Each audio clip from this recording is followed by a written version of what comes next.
Pulisya conduce bypass operation na 12 para lugar alina tumaga inamampang anoche. Ya pwede kumpiska con un personal calibre 45 pistola y mga droga prohibido y al mga drug paraphernalia. Personal del Rey Itzot na niya conduce bypass operation alina Paraiso Drive Barangay de Mampang mga alas 10:45 del noche. Ya pwede aresta con si Franklin Pagaduan, residente de alina mencionado lugar.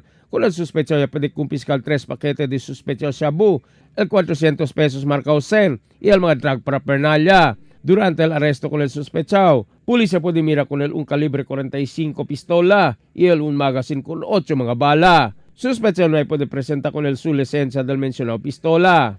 Mientras tanto, aquí en la Pluto Drive Barangay Tumaga, ya pwede también aresta con si Jemar Ferrer y Alfonso, 25 años residente de Mercury Drive Tumaga. Ya kumpiska con él un paquete de sospechoso shabu y el 400 pesos marca Osen. Sospechoso detenido ara alina Police Station 7 na Santa Maria.